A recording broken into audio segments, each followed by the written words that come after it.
I'm not arguing with you, I'm challenging your thought. So to me, what that taught me is he probably has a parent at home. He probably wants to do something, right? He wants to do something artistic, because he's following me, so it got to be something artistic, right? And his parents are telling him like, no, you can't do that, you can't do that, you can't do that, you need to find a real job, you need to find something stable, right? And so he's internalizing that. His parents are saying that he's not going to be nothing if he pursues this passion, and he sees somebody doing something that he wants to do, so he wants to try to make it seem like whatever she's doing is wrong, when in reality it's something going on in his household and something going on in his heart to where he can't live the life he wants to live, so he feels like it's impossible or others shouldn't be doing it. You get what I'm saying? Am I really that much and breaking these niggas down like a camel? You don't really to blow you up. Hello guys, my name is Siren Redd. I'm the creatorpreneur. Every week I come to you with business tips and tricks on how to create or how to maintain your creative business. So today is Motivational Monday. So I just kind of come in and try to talk to you guys and stuff like that, because being an entrepreneur, a creative entrepreneur, but an entrepreneur and like in general is a hard thing, and there's a lot of things that goes on like emotionally, mentally, spiritually and stuff like that that we don't talk about. So I think it's also important to make those videos alongside with like technical videos about like things that can help you promote your business, things that can help you scale your business and stuff like that, but also like help you with the emotional issues that come along with owning a business.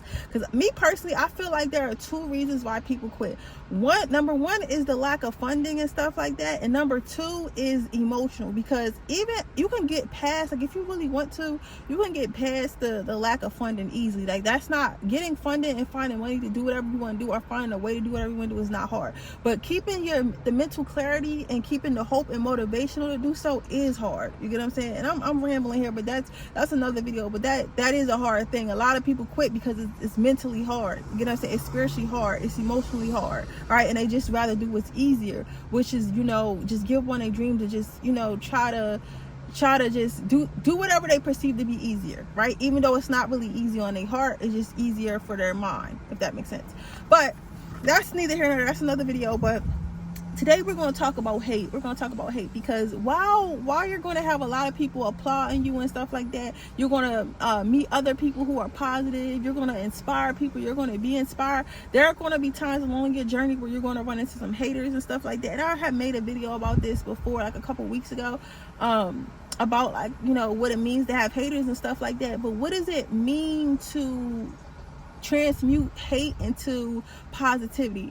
Like, what does it mean? Like, hate is only going to get to you if you allow it, but if you change that hate into a good thing, if you take that hate and you transmute it to a positive, then it won't affect you like how your haters think it will. Okay, so we're going to be talking about turning the hate into fuel instead of internalizing it and turning it into self-doubt instead of turning it into lack, instead of turning it into uncertainty and stuff like that. And I'm not even gonna edit this video because even though like I'm stuttering and I'm not perfect and stuff like that, like I think that's a good thing. I just want to talk to you guys casually, okay? So this is not one of these crazy edited videos. It's just a little talk through. So with that being said, let me just look at my notes and we're gonna get started, right? What I realized? Hate is nothing but a mirror, right? A mirror that shows you exactly how powerful you truly are, right? And where you need to keep going, but only if you flip it into fuel. Like I was saying, like if you decide to internalize the hate that other people put onto you, that's what's going to make you want to end your journey early. And you could be right there, like you could literally be right there to making them six figures. You could literally be right there to even earning your first dollar off your art. But because you internalize the hate and stuff like that, it could stop you and make you feel like you're not supposed to be doing something, like you're doing something wrong, all that, right? So we're going to in today's video, we're going to talk about how to turn that hate into a positive, right? So the first thing you want to do is don't personalize the projection. When people say hateful things to you and mean comments and stuff like that, 9 times out of 10, almost all the time, I can guarantee you they're going through something of their own. Right? And I'm gonna give this example, right? I had I post shorts and stuff to show you like what other creatives and stuff have doing and what they're doing to see, so you can get inspired, just in case you're not a creative director. You might be a painter, so I want you guys to see other painters and stuff, you know, turning their art into income and things like that, right? So it was this young lady on there, and she was talking about how she made her art into her passion into income, and I believe she was a painter as well. And there was a young man who commented. He was like, oh, I know her dad is disappointed in her. So I commented him, and I commented back, and I challenged him. I was like, what do you mean by that? He said, well, her dad is probably disappointed in her because she needs to get a real job. I said, well, what's a real job? Because as long as your bills are getting paid, right, as long as you can sustain a lifestyle that's comfortable and healthy for you, that is a real job. That's the only reason why we have jobs.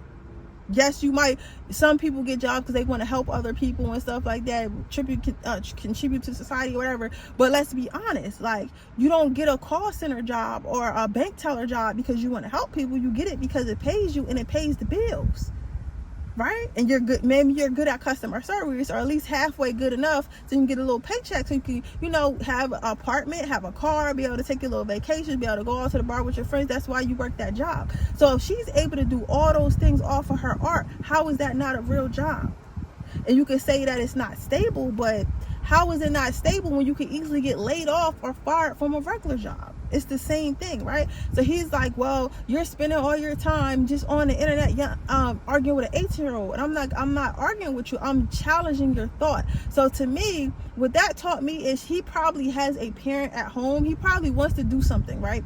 He wants to do something artistic, because he's following me, so it got to be something artistic, right? And his parents are telling him like, no, you can't do that. You can't do that. You can't do that. You need to find a real job. You need to find something stable, right? And so he's internalizing that. His parents are saying that he's not going to be nothing if he pursues his passion, and he sees somebody doing something that he wants to do, so he wants to try to make it seem like whatever she's doing is wrong, when in reality it's something going on in his household and something going on in his heart to where he can't live the life he wants to live, so he feels like it's impossible or others shouldn't be doing it. You get what I'm saying? It has nothing to do with her. It has nothing to do with her, because she's a successful young lady, right? So he's projecting on try to shame her for actually going after something that he's too afraid to. So that's why I say most of the time when people leave those type of comments, nasty comments and stuff like that, it's something going on within them, something that they're unhappy about, and they're trying to project that onto you. So understand that, okay? So that's the first way you turn it into positivity. So instead of being like, oh, this person said this about me, turn it into, I feel bad for this person because I wish you could be like me. I wish you could be as free as me, okay? The second thing you want to do is you want to find the feedback in hate, if any. Not all the time. This one is like a little shaky, because sometimes it could be something helpful in there, and sometimes it's not, right? So sometimes hate has a little bit of feedback hiding into it. Not always, but sometimes. So filter it and take the lesson and leave the shade and learn fast and move faster, right? So a great example I can give to this is, let's say, okay, let's use my creative Airbnbs. So I had a guest before, and she was upset because she felt like she went to the unit, right? And when I made my list, I made a mistake, and I put that we had a parking lot, right? And she got upset when she got there. She's like, it's no parking lot. I'm like, where does it say we got a parking lot? So she showed me. I was like, oh, okay, I'm so sorry. We don't have a parking lot. I'm super sorry. I hope this doesn't, make you want to cancel your stay. She said no, right? But then when she gave me she ended up giving me a 1-star review, right? And in her 1-star review, she said that the place was noisy. It was noise outside all night. It was on a busy street and stuff like that. And they said that, she said, I originally got this because it said it had a parking lot. I didn't have a parking lot. Parking was hard to find. It was hard to find a unit in general, right? So I could have got mad at that, right? Because although all the others, I don't believe I earned a 1-star because I accidentally put a parking lot, right? But I learned, okay, let me make sure that when I'm doing my listing, that everything is accurate, and make sure I'm always checking it and stuff like that, because Airbnb app always updating and stuff like that. Something can change, you don't even know what changed, and it's just like all types of stuff. So, and it's a lot that goes into writing a listing. So let me make sure, I went through all my listings, double check my listings, and change whatever didn't fit at the time anymore, because I did copy paste my listing from my old building, so it's like still stuff on there. So I made sure everything was accurate, right? even though the rest of the stuff she said really didn't make sense, it's like you're just trying to bring me down at this point, because my listing says that it's downtown. It says that it's on a busy street. It says that noise is to be expected. It said all those things. So you got mad about one thing, and then you started to, you gave me a bad review because you was hoping that others would see it, would not stay there because you were mad about a parking lot. So it's an inaccurate review in that sense. But in that negative comment, I found a positive, which is make sure your listing is accurate. Okay, so sometimes I'm not saying all the time, but like shift through what makes sense. If it's something that their challenge you want to actually make sense, maybe it's something that you need to change. So I'm just saying, like, stay open-minded to it. Okay, stay open-minded to it. The third thing I want to say is to focus on your mission. When you're locked into your vision, you don't have time to argue with folks who aren't even walking the same path. Tunnel visions. That's how legends are made, right? So focus on your mission. And this is going to be so funny because my thing is, 9 times out of 10, especially when it comes to YouTube, right?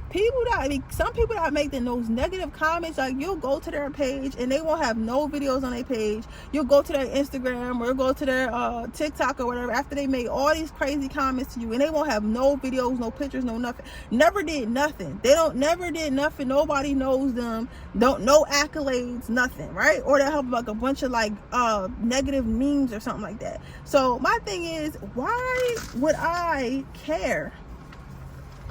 Why would I care about what somebody who is comparing their nothing to my something? Like, they don't have nothing. They're not even on the same mission as me. Their mission is to be on the internet and be a troll.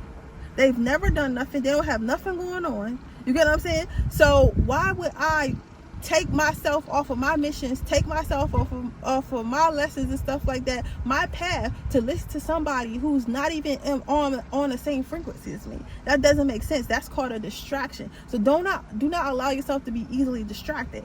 Don't allow you to be. That's like me telling Mayweather, oh, you're not a good fighter. Like, I've never boxed a day in my life. Like, so me telling him like, oh, you're not a good fighter, you're not going to win this fight, you're not going to win against such a, it doesn't matter, because I don't even box. I'm not even a fighter. So how can I'm not even qualified to make that what's that called? To make that observation. You get what I'm saying? So look and see if that person is even qualified to make that observation, because I guarantee you, if a person's on the same path as you, the way they check you, because there will be times that people might check you, right? There will be other entrepreneurs that might be in the same space and they might check you, but it's not going to be hate. You know what I'm saying? You're going to know the difference between hate and saying like, bro, you need to tighten up on this. Like, bro, you teaching credit, but you're not teaching it this way. Or Siren, you teaching like them how to run a business, but you didn't tell them how to get their LLC. Like, you know what I'm saying? Like, it's certain stuff that somebody who's doing the same thing as you might tell you to tighten up on, and they're going to tell you exactly what needs to be fixed and maybe even how to fix it, versus somebody just telling you, like, somebody just hating on you, saying that you don't know what you're talking about, you don't know what you're doing, or that's whack or whatever, right? So just make sure you're looking at who the hate is coming from, right? Now, the fourth thing is protect your energy. Create boundaries, set boundaries, create boundaries. I wanted to say set so bad. Protect your peace. Every comment doesn't need a response. Silence is possible, and while they're watching you, you're building empires. So this is another thing I have to really learn. Like, you cannot go back and forth with people, because some people, like, their whole thing is to go back and forth with you. Like, they don't even have no method. They mathis. They can give a fuck about what you a freak. They can give a freak about what you really doing or what you really got on. Their whole thing is they just want to go back and forth with somebody. They just want to have a confrontation with somebody. They just want to argue. Like, some people are just argumentative people. So sometimes it's okay to use the block button. Like, sometimes, like, if it's an honorable debate and somebody challenging me and maybe I can learn something from them, or even if I don't agree with them and I have time, I might go back and forth. But I've been really utilizing my block button lately. Like, I'm not about to be going back and forth with somebody who really don't even give a fuck. They just want to argue or want to say stupid stuff or want to talk about my looks or what I have or what I don't have. All that's like block. So you, like, why are you here? You get what I'm saying? Because you're here intentionally to make me feel bad, because if you didn't like me that much, you wouldn't be following me and you damn sure wouldn't be commenting. So So just utilize that block button. I don't care if it's your mom, your dad, your brother, your sister, your friend from high school, somebody you got a crush on, a random stranger. Use that block button. You don't have, nobody has, this is your world. Your social media especially is your world. It's your world that you're creating, right? So you can say, you have a say in who comes and who goes. You have a say in who stays. You get what I'm saying? So if somebody is constantly making some negative comments, or you just don't feel like dealing with it, or it doesn't have any value, just block them. Just block them, delete comment, and block them. Right? And I promise you that will hurt them more than you going back and forth with them, giving them the energy that they crave, which is attention. Most times haters just want attention. They don't feel heard, they don't feel important, so they're trying to bring everybody else down. But yeah, so that is my little video on haters and stuff like that, how to transmute that negative energy into positive energy. I hope it helped someone. I hope it touched someone. If it did, make sure you like, comment, and share. And my name is Siren Redd. I'm a careerpreneur, and I'll see you guys in my next video. Bye.